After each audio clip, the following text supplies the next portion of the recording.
하나님 말씀 요한복음 7장 37절에서 38절 말씀 신약성경 157쪽에 있습니다. 다 같이 읽겠습니다. 명절 끝날 그 큰 날에 예수께서 서서 외쳐 이르시되 누구든지 목마르거든 내게로 와서 마시라. 나를 믿는 자는 성경의 이름과 같이 그 배에서 생수의 강이 흘러나오리라 하시니. 말씀 제목 다 같이 읽겠습니다. 믿음의 이정표를 바로 세우십시오. 올 한 해도 이제 벌써 마지막 날이 되었습니다. 한 해를 마무리하면서 우리가 점검해야 될 것이 있습니다. 새해를 시작하기 전에 나의 삶의 이정표가 틀어지지 않았는지 한 번 더 살펴보면서 나아가는 시간 되었으면 좋겠습니다. 제가 이제 차를 운전하다 보면 1년이나 아니면 6개월마다 한 번씩 점검하는 게 있습니다. 그게 권사님들 잘 모르실 텐데 휠 얼라이먼트 뭐 이런 게 있거든요. 자동차가 방지턱을 많이 넘거나 거친 길을 많이 가다 보면 바퀴를 잡아주는 축이 틀어지게 되어집니다. 틀어지게 되면 무슨 일이 발생하냐면 타이어가 한쪽만 마모가 됩니다. 한쪽만. 이래서 나중에 운전을 할 때 반드시 가는 것이 아니라 차가 흔들림 다다다닥 떨리면서 이렇게 흔들리기 시작하고 나중에는 제어가 안 되고 내가 원하지 않는 방향으로 이렇게 쏠리는, 핸들을 가만히 놔두면 핸들이 왼쪽에 가든지 오른쪽에 가든지 쏠려버립니다. 원래 가만히 놔두면 반드시 가야 되거든요. 쏠릴 때 전체적으로 바퀴에도 무리가 생기고 차 전체적으로 무리가 생기면서 고장이 발생하게 되고 안전에도 위험을 가져오게 되기 때문에 한 6개월이나 1년에 한 차례씩은 이렇게 점검을 받는 게 좋다 이렇게 나와 있습니다. 우리 신앙도 마찬가지입니다. 1년 동안 거친 길 위를 우리가 지금 달려왔습니다. 여러 가지 우여곡절들도 있었고 그다음에 먹는 문제 때문에 또 자녀 교육 때문에 인간관계의 관계 속에서 여러 가지 우여곡절을 하면서 이정표가 처음에 시작할 때는 하나님 말씀대로 살아가겠습니다 하다가 또 다시 막 틀어지다가 지금까지 달려왔는데 다시 한번 우리가 나의 이정표가 바로 세워져 있는지, 내가 이정표가 예수님께로 가기로 했었는데 그게 바로 되어 있는지를 한번 점검하고 가는 시간 되기를 간절히 축원합니다. 우리 믿음의 이정표가 틀어졌을 때 나타나는 두 가지 증상이 있습니다. 오늘 본문에 나와 있는데 첫 번째는 하나님의 영광을 구한다고 하면서 자기 영광을 구하는 삶을 살게 되어 있습니다. 지난 시간에 초막절을 맞이해서 예수님의 형제들이 유명세를 얻으려고 예수님에게 예루살렘으로 올라가셔야 됩니다. 이렇게 이야기하니까 예수님이 안 올라가겠다고 했습니다. 그런데 은밀하게 또 올라갔다고 이야기했습니다. 왜 그렇습니까? 예수님의 때가 되었기 때문에. 제자들이 예수님의 형제들이 올라가자고 했을 때는 인간의 유명세를 타기 위해서 올라가자고 했다면 예수님의 때는 그 주눅들어 있는 하나님의 백성들에게 소망을 주고 복음을 듣지 못한 백성들에게 예수가 메시아인 것을 나타내기 위해서 올라가서 용기를 주었다는 것을 지난 시간에 우리가 말씀을 통해서 배웠습니다. 성전에 올라가서 예수님이 어떤 말씀을 전했는지 요한복음에는 기록되어 있지 않지만 아마 복음의 말씀 그리고 본인이 메시아라는 이야기를 계속 선포했을 것 같습니다. 이렇게 하니까 난리가 났죠. 15절 말씀 읽겠습니다. 유대인들이 놀랍게 여겨 이르되 이 사람은 배우지 아니하였거늘 어떻게 그를 아느냐. 자, 유대인들은 요한복음에 나오는 유대인들 이렇게 표시되어 있으면 유대 종교 지도자들로 이렇게 번역해서 읽는 게 더 좋습니다. 여기서 가리키는 유대인들은 다 유대 종교 지도자들입니다. 요한복음에서는. 이 사람들은 어릴 적부터 율법 교육을 철저히 받습니다. 태어날 한 5살, 4살 때부터 말씀을 교육을 받고 성경을 암송시키고 철저하게 율법 교육을 받고 나중에 특별한 시험을 통과하게 되면 랍비라는 칭호를 얻게 되는 선생이 되어집니다. 율법 교육을 받았는데 예수님은 율법 교육을 받지 않았습니다. 왜냐하면은 예수님이 어떤 집안에 태어났는지 알잖아요. 그 집안의 사람이 어떤지 알잖아요. 배우지 않았는데 어떻게 글을 아느냐? 배우지 않는 사람이 어떻게 성경을 아느냐? 이렇게 지금 이야기하고 있는 것입니다. 그러니까 예수님이 이렇게 말씀하십니다. 16절 읽겠습니다. 예수께서 대답하여 이르시되 내 교훈은 내 것이 아니요 나를 보내신 이의 것입니다. 너희들은 가르침을 받아서 알지만 나는 태초부터 계신 아버지 하나님과 교제했었고 아버지 하나님께서 주신 것들을 나 뜻을 알고 있고 직접 들은 말들, 직접 알고 있는 말들을 내가 지금 하고 있는 것이다. 아버지 말을 지금 하고 있는 것이다. 이렇게 이야기하고 있습니다. 그리고 17절에서는 이렇게 이야기합니다. 17절 읽겠습니다. 사람이 하나님의 뜻을 행하려 하면 이 교훈이 하나님께로부터 왔는지 내가 스스로 말하는지 알리라. 이 말씀이 뭐냐면은 하나님이 주신 교훈인지 사람이 만들어낸 말인지를 어떻게 알 수 있는가? 직접 그 말을 따라 가보면 알 수 있다는 거예요. 사람이 지어낸 말들은 맞지 않는 경우들이 많습니다.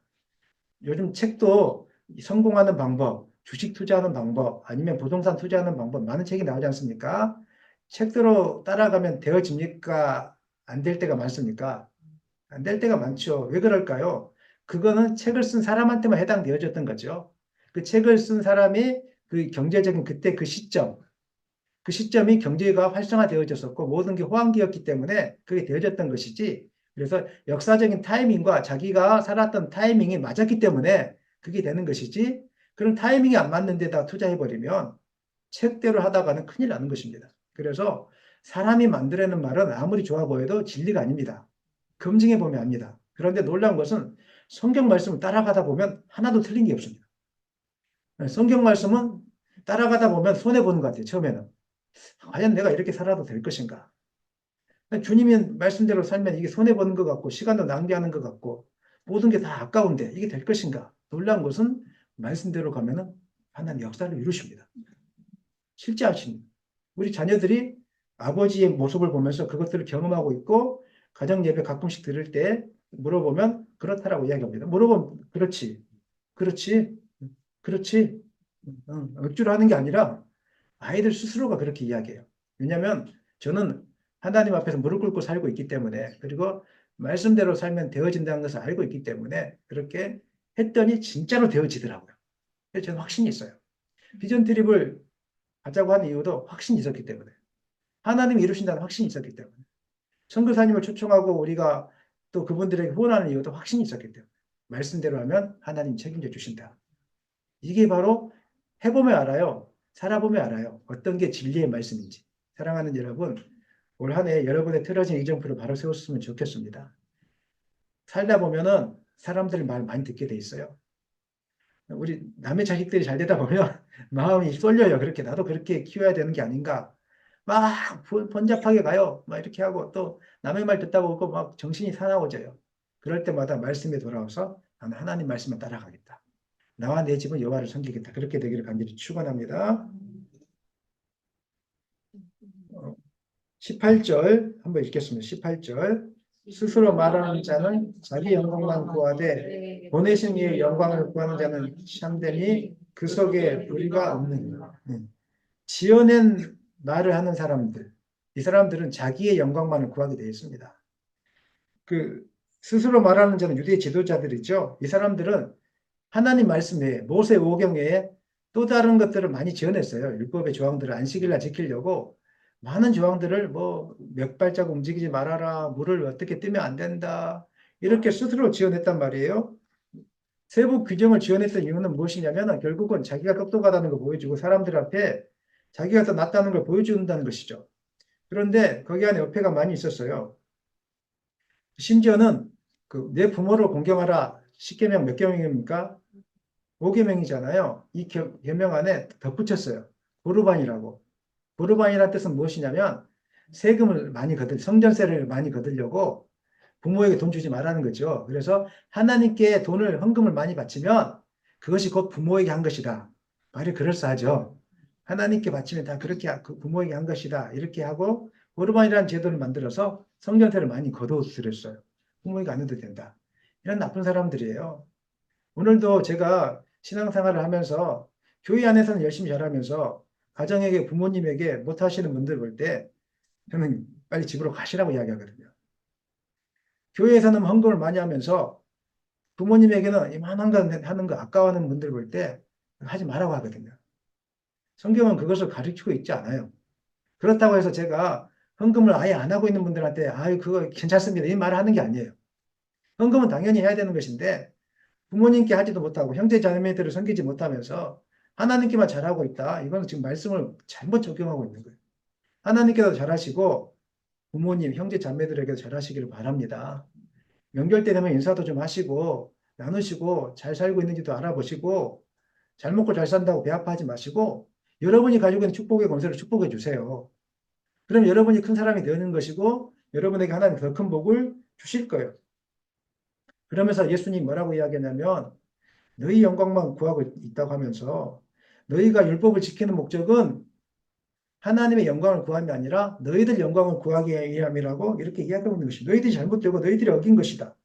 하나님의 영광에 대해서는 한 번도 관심이 없으면서 마치 하나님의 영광을 위한 척, 믿음에 대해서는 관심이 없으면서 자기 배를 위하면서도 마치 하나님을 위한 척, 겉으로 볼 때는 척척척 이렇게 했다는 것입니다. 그러면서 계속해서 말씀하십니다. 너희들은 모세오경을 주었으면 그것만 가르치면 되는데 내 말씀을 추가해서 너희들이 지키지도 못하는 것을 자꾸 이야기하고 있느냐 이렇게 이야기하고 있어요. 너희들은 안식일 날 일하지 말라고 했지 않느냐. 안식일 날 내가 병자를 고치니까 병자 고쳤다고 그렇게 난리법석을 폈는데 너희들 한번 봐라. 할례는 난 지 며칠 만에 해야 됩니까? 8일 만에 해야 돼요. 8일 만에 해야 되는데 할례를 하지 않으면 백성 중에 끊어진다고 나와 있죠. 나와 있으니까 이거 지키려고 노력했어요. 그런데 이 사람들은 안식일 날 병도 고치면 안 되고 뭐 치료 행위를 해도 안 되고 의료 행위를 하면 안 되는 것이거든요. 그런데 안식일 날 8일 태어나서 8일째 되는 아이들이 있겠습니까? 없겠습니까? 있지요. 의료 행위거든요. 그 자체가. 그러면 자기들이 스스로 만들어 놓은 하나님이 말씀하지도 않는 자기들이 스스로 만들어 놓은 이 인간의 율법에 저촉이 됩니까? 저촉이 되지 않습니까? 저촉이 되는 거죠. 하나 너희들은 말씀을 지킨다고 하고 하나님 말씀에 자기들끼리 또 다른 걸 만들어 놓고 그것이 말씀이라고 자기 영광을 위해서 해놓는데 실상은 너희들이 안식일을 지키고 있지 않느냐. 너희 법을 어기면서 이렇게 말이 안 되는 것을 너희들이 행하고 있지 않느냐. 이렇게 이야기하고 있습니다. 그래서 24절 마지막에 이렇게 이야기하고 있죠. 껍데기만 보고 판단하지 말고 하나님의 바른 말씀을 판단하라. 공의로 행하는 것인지 아닌지 판단하라고 하고 있어요. 오늘 나의 안타까운 것은 많은 성도님들이 좀 안타까운 게 있어요. 제가 개인적으로. 목사님들을 바라볼 때, 교회를 바라볼 때 겉모습을 보고 많이 판단하세요. 이게 무슨 말이냐면 저분은 착하다. 저 교회는 사회봉사를 많이 한다. 이단 교회 넘어가는 분들의 특징이 뭐예요? 사랑이 많다는 거죠. 왜 사랑을 베풀까요? 목적이 있으니까 사랑을 베푸는 게 아니겠어요? 얻어먹을 게 있으니까 뺏으려고 사랑 베푸는 게 아니겠어요? 근데 그것을 다 잊어버리고 겉으로 보여준 사랑이 많다는 거예요. 여러분, 저는 사랑이 많이 보이세요? 없어 보이세요? 아닙니다. 저 사랑 없습니다. 그래가지고 목사님에게 실망하는 분들의 특징이 뭐냐면 말씀을 저분이 제대로 전하는지 정말 하나님의 뜻을 전하는지 관심 없어요. 저분이 나에게 좋은 말을 해줬는지 좋은 말을 해주지 않았는지 그 관심이 있어요. 그래가지고 정말 쓴소리지만 똑바로 믿으라고 이야기해주면은 마음 아파하고 떠나가 버려요. 자기 교회 잘못됐다는 거예요. 많이 그래요, 많이. 그래서 이제 큰 교회 다니다가 실망하는 이유가 큰 교회 목사님이면 하나님인 줄 아세요, 대부분이. 그분들은 뭔가 신령한 능력과 뭐 인격을 갖고 있는 분인지 아세요? 그렇지 않습니다. 여러분보다 더 못하신 분이 많습니다. 인격적으로는 여러분보다 훨씬 못하는 분들이 많아요. 그런데 하나님이 세우셨기 때문에 순종해서 그 자리에 서는 것일 뿐이에요. 여기서 아멘 한번 해주세요. 진짜라니까요. 인격적으로는 우리 여기 집사님들, 권사님들 저보다 훨씬 낫습니다. 단지 저는 하나님이 말씀하셔서 이 자리에 그냥 울며 겨자 먹기로 서 있는 거예요. 그런데 여러분들이 이 말씀이 제대로 선포되는지 안 선포되는지가 안 보고 이 유대의 종교 지도자들이 말했던 것처럼 저게 진짜 우리에게 복을 주려고 하는 말인가 또 아니면 저분이 정말 그냥 저분 따라가면 뭔가 있어 보이고 우리 목사님 따라가면 뭔가 있어 보이니까 그 옆에 사진 한 방 박으면 그래 유튜브나 페이스북에 올리면 뭔가 나가 유명해졌다는 것처럼 믿음이 있는 것처럼 그렇지 않습니까? 솔직하게 내가 누구 목사님을 안다. 그게 복음과 무슨 상관이 있습니까? 근데 우리는 그렇게 하고 있다는 거예요. 그래서 예수님이 오늘 말씀하고 있죠. 겉모습을 보고 판단하지 말고 누가 하나님의 바른 말씀을 전하는지를 판단하라는 거예요. 저는 여러분들이 교회를 선택하고 목사님을 따라가는 목적이 외적인 능력이 아니라 말씀이 되기를 소망합니다. 물론 연약해서 아무리 100가지 잘해도 한 가지 약할 수가 있기 때문에 그런 것입니다. 예수를 잘못 믿으면 이처럼 하나님의 영광을 위한 삶이 아니라 자기 영광을 위한 삶, 자기를 위한 삶으로 가게 되는 것입니다. 매일 말씀을 가까이 하지 않고 쉬지 않고 기도하지 않으면 이런 삶 가운데 빠지게 되는 것입니다. 그래서 오늘 내가 제대로 가고 있는가 한 번 더 점검해 보셔서 바른 길로 돌아올 수 있기를 주님의 영광을 구하는 삶을 살 수 있기를 예수님의 이름으로 간절히 축원합니다. 첫 번째 이정표가 무엇이었습니까? 자기 영광을 구하는 삶이었죠. 두 번째 이제 이정표가 있는데 그것은 틀어졌을 때 잘못된 우리 영적인 얼라이먼트가 틀어졌을 때 나타나는 두 번째 특징이 있는데 그것은 자기 고집과 편견에 사로잡혀서 아주 고립된 신앙생활을 하게 되어집니다. 많은 분들이 아마 이거에 빠질 가능성이 많이 있어요. 25절로 27절 말씀 읽겠습니다. 예루살렘 사람 중에서 어떤 사람이 말하되 이는 그들이 죽이고자 하는 그 사람이 아니냐? 보라, 드러나게 말하되 그들이 아무 말도 아니하는도다. 당국자들은 이 사람을 참으로 그리스도인 줄 알았는가? 그러나 우리는 이 사람이 어디서 왔는지 아노라. 그리스도께서 오실 때에는 어디서 오시는지 아는 자가 없으리라 하시나. 오늘 본문 내용 그렇습니다. 유대 당국자들 사내들인 공회가 예수님을 잡아 죽이려고 했는데 머뭇머뭇거리면서 성경은 뭐라고 하고 있습니까? 때가 안 됐으니까 죽이려고 했지만 몇 번 잡으려고 했지만 잡지 못했다 이렇게 이야기하고 있는데 그중에 당국자들의 이런 계획을 아는 유대인들 중에 한 사람이 당국자들도 예수님 믿고 있는 거 아니냐? 왜 빨리 예수님을 잡아 죽이지 않느냐? 이 이야기를 지금 하고 있어요. 그러면서 자기들이 똑똑한 척 이야기하죠. 27절 말씀에서 우리는 이 사람이 어디서 왔는지 안다. 우리가 아는 지식에 의하면 그리스도께서 오실 때에는 어디서 오시는지 아는 자가 뛰어온다고 이야기했어요. 자기들이 아는 지식으로는. 얄팍한 지식으로는 그렇다라고 믿고 자신감 있게. 우리도 그럴 때가 있지 않습니까? 정치 지도자들이 무슨 이야기를 하거나 교수들이 무슨 이야기를 하며 자기는 거기에 대한 깊은 곳까지 나가지 않았으면서 마치 더 아는 것처럼 이야기하면서 막 똑똑한 것처럼 우리끼리 이야기를 해요. 더 깊은 것까지 나가면 아닌데 아는데 그 목회자들 중에 신학을 공부할 때 가장 교만한 무리들이 있습니다. 누군지 아세요? 전도사님들입니다.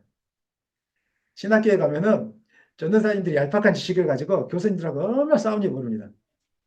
가르칩니다. 교수들을 막 손들고 자기가 가지고 얄팍한 지식을 가지고 막 하는 척하면서 교수를 가르치거든요. 그런 경우들 제가 종종 많이 봤습니다. 희한하다. 제가 일반 대학교 갔을 때는 일반 대학교 지식은 너무 교수님들이 똑똑하니까 차마 말도 못하고 깨갱깨갱 하면서 쳐다만 보고 있었는데 신학교 오면은요 이게 교수님들보다 본인들이 더 똑똑해요. 그래가지고 손을 들고 내가 뭐 지식이 이런데 이렇게 하고 이렇게 하는데 뭐 율법적으로 어쩌고저쩌고 하는데 뭐 신학적으로 누가 몇 세기 뭐 하는데 이렇지 않습니까? 하다 이렇게 하거든요. 그럼 뭔가 저게 한 번도 제가 경험하지 못한 세계를 신대원에서 경험했습니다. 여러분 안 그럴 것 같잖아요. 여러분 가면 다 똑같이 그렇게 되어집니다. 우리는 우리 부모님들을 무시해요. 부모님들이 인격적인 그 어려웠던 삶들을 잘 이해를 못 하세요. 그리고 자기가 조금 더 배웠다고 가르치려고 하세요. 이게 바로 똑같아요. 얄팍한 지식 가지고 부모님들 다 살아봤죠, 인생을. 다 살아봤어요. 살아보고 나서 한마디 툭 던져줘요. 그러지 말아라. 그러면 우리 말을 안 들어요. 그럼 부모님들은 말을 안 통하니까 내버려 두는 거예요.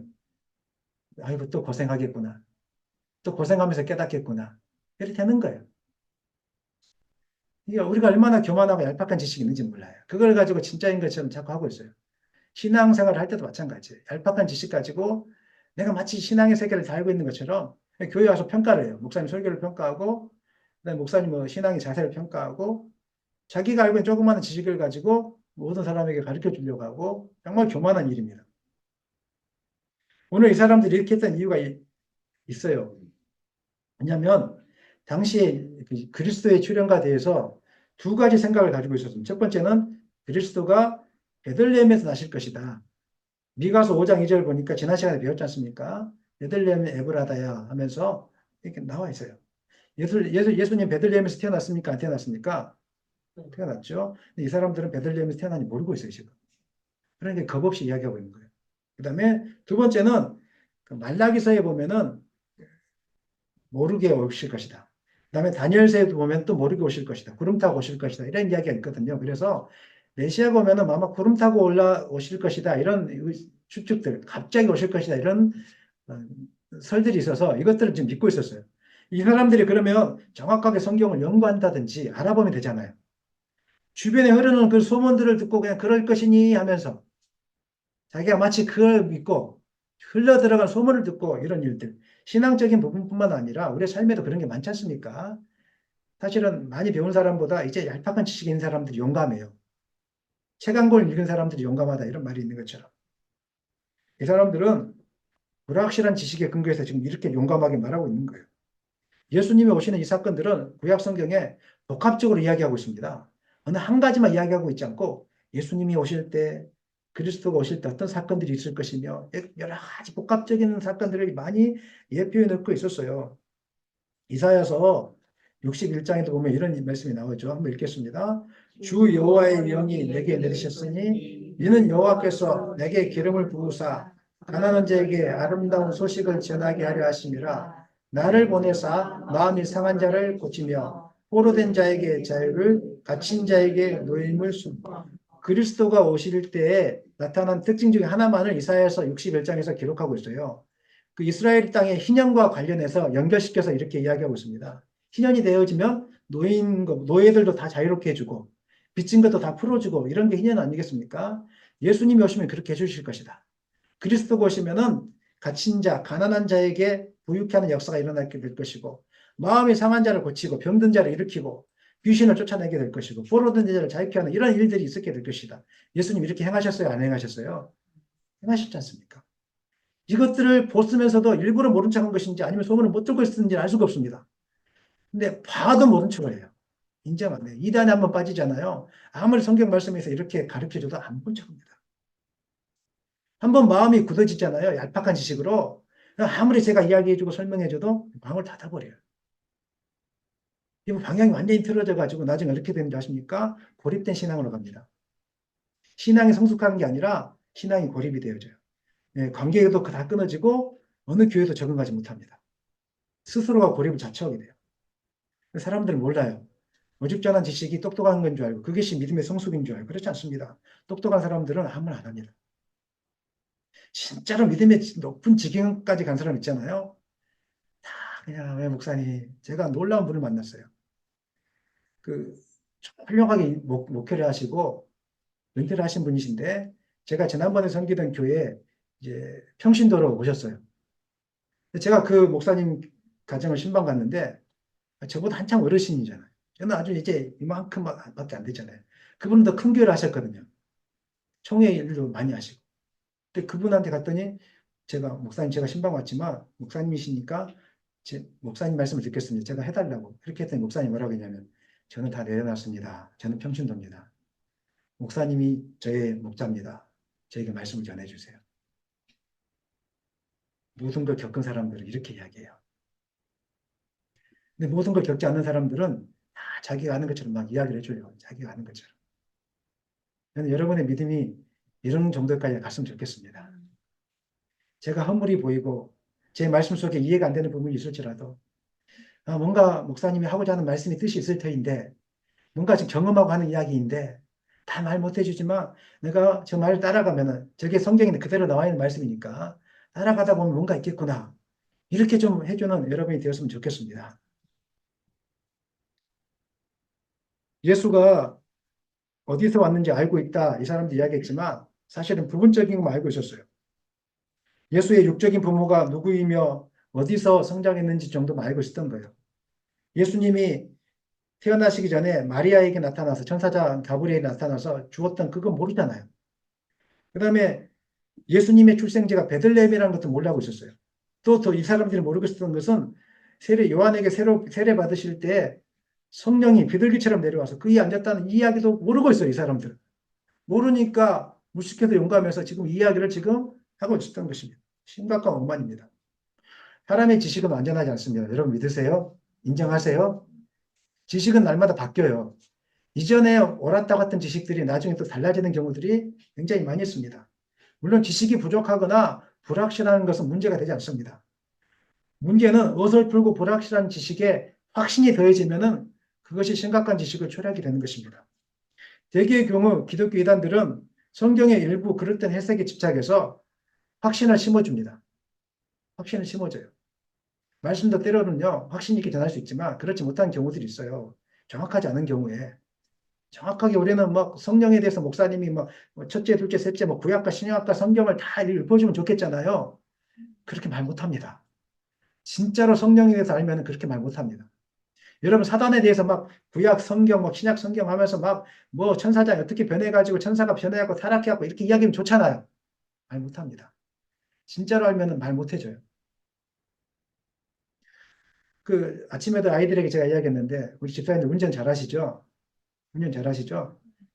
어떻게 하면 운전 잘하는지 한마디로 정의할 수 있겠습니까? 못하죠. 그냥 이렇게 하죠. 운동을 잘하는 분에게 물어보세요. 어떻게 운동 잘하는지. 한마디 한번 정의 못합니다. 또 그때그때마다 그게 변해요. 운동을 잘하는 방법도 그 지식이 변해요. 성경에 대한 지식도 마찬가지입니다. 성령에 대한 지식, 하나님에 대한 지식, 어설프게 알아요, 우리는. 그래서 그걸 막 정확하게 아는 것처럼 이야기하는 것이 오히려 여러분한테 해례가 될 수 있어요. 우리 잘 모릅니다. 날마다 겸손하게 내가 말씀 전하고, 겸손하게 하나님에 대해서 조금밖에 이야기하지 못합니다. 이것이 진짜입니다. 이게 진짜예요. 저는 여러분들이 스스로 잘못된 확신 가운데 가지 않기를 원합니다. 내가 알고 있는 지식이 이거 얼마밖에 안 된다는 거, 이거 깨닫고 그냥 겸손하게 하나님께 엎드리고 날마다 하나님이 말씀하신 그 길을 따라갔으면 좋겠습니다. 신앙생활을 50년, 100년 했을지라도 우리 하나님에 대해서 알 수가 없는 거예요. 말씀에 대해서 온전치 알지 못해요. 완전치 알지 못하는데 그 조그마한 하나 붙잡고 그게 전부인 것처럼 이렇게 하지 않았으면 좋겠습니다. 물론 복음에 대해서는 확실합니다. 예수를 통해서 구원받습니다. 믿으시죠? 예수 외에는 다른 길이 없습니다. 하지만 그 외에 나머지 것은 우리가 정확하게 할 길이 없습니다. 부족합니다. 그럴 때 겸손함으로 가셔서 어떤 이야기든지 내가 듣고 판단하지 마시고 하나님께 지혜를 구함으로 이렇게 나아가는 여러분 되시기를 예수님의 이름으로 간절히 축원합니다. 우리가 믿음의 길을 바로 가고 있는지 가고 있지 않는지 바로미터가 있는데 그것은 예수 그리스도입니다. 예수 그리스도를 내가 어떻게 생각하고 믿음으로 받아들이고 있느냐에 따라서 여러분들이 바로 가고 있는지 안 가고 있는지를 알 수 있다는 것입니다. 예수 안에 생명이 있다는 걸 믿으십니까? 예수 그리스도가 우리의 참 목자라는 걸 믿으십니까? 그리스도가 우리의 삶의 목적이라는 걸 믿으십니까? 이걸 알면은 절대 흐트러지지 않습니다. 여러분 바로 가고 있는 거예요. 근데 그렇지 않다면 잘못된 길로 가고 있는 것이죠. 예수님께서는 유대인들이 잘못된 길로 가고 있는 것들 때문에 수군거리니까 몇 가지 말씀을 이제 했죠. 그러니까 더 많이 수군거렸습니다. 그래서 예수님이 이제 명절 마지막 날 이렇게 사람들에게 이야기합니다. 37절 말씀 읽겠습니다. 명절 끝날 곧 큰 날에 예수께서 서서 외쳐 이르시되 누구든지 목마르거든 내게서 와서 마셔라. 여기서 명절은 초막절이죠. 초막절은 보통 7일 주간인데 이제 마지막 마무리 좀 섭섭하대서 8일까지 확장시켜서 8일까지 이렇게 절기가 지냈던 걸로 우리가 이제 알려져 있습니다. 절기 행사가 어떻게 진행되는지 인터넷에 아무리 찾아봐도 잘 정보가 안 나와 있더라고요. 어떻게 진행되고 순서가 어떻게 되는지 제가 좀 가르쳐 주고 싶어서 정보 검색을 했는데 좀 부분적인 정보밖에 없어서 잘못 이야기해 주면 또 이단이 될 수도 있고 알파카 지식을 이야기해 주면 안 될 것 같아가지고 공통적으로 나와 있는 지식만 제가 이야기 드리겠습니다. 8일 동안에 하는 일이 있었는데 대미를 장식하는 일들이 있었다고 하더라고요. 이게 하루마다 이렇게 진행됐던 것 같은데 매일 신루한 물에 금 항아리인가 이런 데 가서 물을 떠온답니다. 떠와가지고 이제 그 뭐죠? 성전에 제단에다가 물을 이렇게 붓는다고 이야기합니다. 이게 정확한 건지 모르겠지만 생수를 붓는 거예요. 왜 그렇게 할까요? 구약 시대 때 반석에서 물이 나는 것을 기념하기 위해서 메시아가 오면은 이 반석에서 물이 나는 거 날 것이다. 이건데 이 사람들 그걸 모르고 단지 광야 40년 동안에 메마르지 않고 목마르지 않았다는 그 하나님에 대해서 감사하기 위해서 초막절을 지키는 것이죠. 초막절. 그래서 하나님 감사합니다 하면서 물을 끼얹었던 거예요.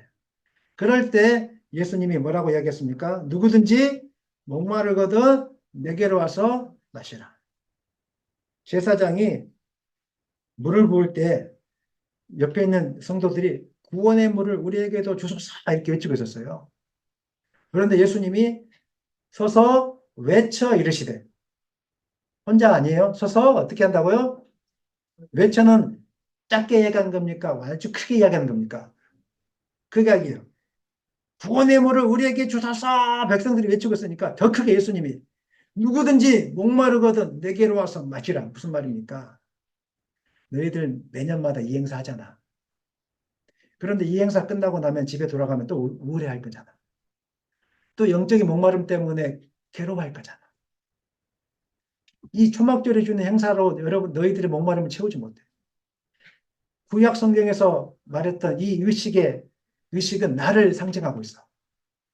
나 예수만이 너희들의 영적인 목마름을 해결할 수 있어. 여러분 믿으십니까? 누구든지의 말은 제한이 없다는 것이에요. 어떤 자든지 상관이 없다는 것입니다. 목마름을 느낀다면 예수께로 나오라는 것입니다. 그러면 주님께서 무조건 받아주신다는 것입니다. 우리는 풍부한 식량을 쌓아놓고 있고 마실 많은 음료수들을 집에다 쌓아놓고 있음에도 불구하고 날마다 목마름 속에서 살아가고 있습니다. 무슨 목마름입니까? 영적인 목마름. 하나님이 아니면 채울 수 없는 공간에 있는 그 영적인 목마름이 우리 가운데 계속적으로 있다는 거예요. 근데 영적인 목마름을 이라는 것을 모르기 때문에 다른 외적인 것들로 채우려고 해요. 축제를 통해서 채우려고 하고 오늘 저녁에 뭐 불꽃놀이 한다고 하더라고요. 불꽃놀이를 통해서 그게 나쁘다는 게 아니라 그거 채우려고 하고 그 다음에 무슨 여행을 가면서 채우려고 하고 그게 나쁘다는 건 아닌데 자기 안에 목마름이 영적인 목마름이라는 것을 모르기 때문에 그런 것들을 통해서 자꾸 채우려고 하고 있다는 것입니다. 이 땅의 사람들은 술과 게임과 유튜브와 드라마와 영화를 보면서 애써 자신 안에 있는 공허함을 잊으려고 지금 노력하고 있습니다. 하지만 여러분 기억하십시오. 그것을 통해서는 여러분의 영적 목마름을 절대 해결할 수 없습니다. 진정한 목마름의 해결책은 오직 생수의 근원 되시는 예수님께로 나오는 것입니다. 문제가 해결이 안 되면 주님 앞에 두 손 들고 나오세요. 어떻게 기도해야 될지 몰라도 나오세요. 예배 시간에 그냥 나오세요. 기도 자리에 나오세요. 그리고 그 자리에 가만히 앉아 계세요. 하나님이 여러분의 인생을 책임져 주실 것이고 목마름을 해결해 주실 것입니다. 예수님은 여러분을 향하여 선포합니다. 2023년이 끝나가고 2024년이 밝아가고 있는데 너희들도 여전히 목마르고 있구나. 목마름의 근원을 잘못 찾아 헤매였었구나. 1년 동안. 이제 헤매지 말고 나만 붙잡아라. 이 문제가 있으면 나에게로 와라. 누구든지 목마르거든 내게로 와서 내게 마셔라. 이 땅에 오직 주밖에 없네. 그 누구도 나를 채울 수 없네. 주님의 평안 내 안에 있네. 그 뭐죠? 무엇도 따라 생각이 안 납니다. 없네. 이렇게 나가는 거죠. 빼앗 그 무엇도 그 누구도 빼앗을 수 없네. 이렇게 나가는 거죠. 생수의 근원 되신 예수님 믿으면 어떻게 됩니까? 받아들이면. 38절 읽겠습니다. 나를 믿는 자는 성경의 이름과 같이 그 배에서 생수의 강이 흘러나오리라. 대단한 배라는 것은 인생의 깊은 것을 의미합니다. 그 당시 유대인들은 심장이나 배는 내면적인 정서와 감각의 자리이자 전인격적인 자리. 그래서 성령이 거하는 자리로 배를 생각했어요. 배. 예수님도 그걸 아시고 배를 이용한 것이죠. 또 배는 육체적으로는 욕망의 근원입니다. 채워도 채워도 채워지지 않아요. 밥을 먹고 나면 여러분 또 먹고 싶죠? 이상하더라고요. 밥을 먹고 나면 맛있는 거 있으면 위가 늘어나더라고요. 실제로. 그럼 또 먹고 싶어져요. 욕망은 끝이 없어요. 이 배, 모든 욕망의 근원이 되고 모든 것의 근원이 되는 이 배를 채울 수 있는 사람, 배를 채울 수 있는 분이 누구입니까? 예수님. 예수님을 믿고 받아들이기만 하면 이 배에서 뭐가 흘러나온다는 거예요? 생수가. 무슨 뜻입니까? 내가 만족함이 있다는 거예요. 만족함만 있는 것이 아니라 생수의 내가가 아니라 생수에 뭐가요? 강이 댐이 터져서 흘러나오는 그 강이 흘러넘치게 될 것이다. 이것은 39절 말씀 이것이 무슨 뜻인지를 이야기해 주고 있어요. 39절 한번 안 찾았는데 39절 보면은 생수의 강 한번 읽어보겠습니다. 이는 그를 믿는 자들이 받을 성령을 가리켜 말씀하신 것이라. 그리고 또 설명합니다. 예수께서 아직 영광을 받지 않으셨으므로 성령이 아직 그들에게 계시지 아니하. 예수님을 믿고 나면 우리가 믿음으로 고백할 때 성령이 우리 가운데 내주하십니다. 믿으시죠? 내주하는 걸로 여러분 끝내버리면 안 됩니다. 매일마다 성령의 은혜를 역사하심을 강구해야 됩니다. 예. 사모하게 되면 생수의 강이 흘러넘치 성령이 나를 통해서 역사하기 시작해요. 그래서 제가 그냥 편안하게 이야기했는데 앞에 사람들이 감동을 받고 예수를 만나기 시작해요. 그리고 그 사람을 위해서 축복 기도를 해줬는데 그 기도가 응답되어지는 거예요. 이게 바로 생수의 강이 흘러넘쳐나는 거예요. 여러분을 통해서 내년에는 생수의 강이 흘러넘쳐나는 축복이 있기를 원합니다. 그래서 여러분이 기도해 줬을 뿐인데 그 사람의 문제가 해결되기를 원합니다. 여러분이 그 사람의 영혼을 기도해 줬는데 그 사람이 구원받기를 원합니다. 인생에 여러 가지 문제가 있었는데 그냥 두려워하지 않고 그냥 담대하게 나갔는데 해결되는 역사가 있기를 소망합니다. 저는 이런 말을 듣기를 원합니다. 문제가 많고 보면 아무것도 아닌 막 직장도 안 되고 막 결혼도 안 되고 막 어려운데 옆에 있는 사람들이 너는 왜 그렇게 웃고 다니니? 뭐가 좋아? 그럼 속으로 예수 그리스도. 예수 그리스도. 나는 너보다 더 커. 너는 직장에 매달리지? 나는 안 매달려. 너는 학교에 매달리지? 나는 안 매달려. 왜냐하면 나의 인생을 인도하는 거는 학교도 아니고 직장도 아니고 우리 살아계신 하나님이고 예수 그리스도이기 때문에 나를 통해서 생수의 강이 흘러넘쳐나게 될 거야. 기도하면 아버지 하나님이 다 듣고 계셔. 이렇게 됐으면 좋겠습니다. 그래서 우리를 변화시키시고 우리에게 능력을 행하시는 그 성령의 능력을 공급받기를 예수님의 이름으로 축원합니다. 말씀 마무리하겠습니다. 과거 광야 시절에 이스라엘 백성들에게 물을 내렸던 그 반석은 예수 그리스도를 예표하는 것이고 상징하는 것이었습니다. 초막적 의식은 곧 이스라엘 사람들에게 옛날 광야 시절에 하나님께서 반석을 통해 물을 내신 사건을 상기시켜 주면서 한편으로는 메시아 시대 때 누리게 될 영적인 축복 이런 것이다라는 것을 깨닫게 하기 위해서 그런 의식을 행했던 것입니다. 그런데 그들은 영적인 가람을 해결해 준 메시아를 고대하는 의식을 행하면서도 여전히 생수의 근원 되신 예수님이 오셨을 때 알아보지 못했습니다. 오늘 이 땅에 많은 그리스도인들이 메시아를 갈망하면서 예배를 드리고 자기들끼리 축제를 하고 먹을 걸 마시고 교회 안에서 화목하고 즐기면서 이렇게 지내지만은 그 시간의 중심에 오직 예수 그리스도가 없는 예배를 드리고 있고 예수가 없는 축제를 하고 있고 예수가 없는 행사를 하고 있다는 것입니다. 주님은 그거 다 필요 없어. 그것이 너희를 채울 수 없어. 발표회가 잘못됐다는 게 아니라 발표회를 통해서 너희들 목마름을 해결할 수 없어. 세상적인 무슨 여러 가지 시스템들을 가지고 오면 멋있잖아. 화면도 막 큰 거 하면 멋있고 다 멋있잖아. 하지만 그것이 너희들의 목마름을 채워줄 수 없어. 그런 거 없어도 괜찮아. 뭐 발표하는 거 없어도 괜찮아. 다 없어도 괜찮아. 중요한 것은 그 중심이 예수 그리스도가 돼야 돼. 만약에 발표를 통해서 예수를 만나게 한다면 그거 잘하고 있는 것이야. 스크린을 통해서 예수를 만나고 있다면 그거 잘하고 있는 것이야. 오늘 여러분의 여러분의 중심 예수가 되기를 원합니다. 예배 시간에 올 때 그냥 오지 마시고 예수를 만나기 위해서 생수의 근원 되신 그분을 내가 만나기 위해서 오는 그 예배가 되었으면 좋겠습니다. 예수가 빠진 행사, 예수가 빠진 예배가 아니라 다른 건 다 없을지라도 예수로 채우는 그런 예배, 예수로 중심으로 살아가는 그런 여러분의 삶이 되시기를 예수님 이름으로 간절히 축원합니다.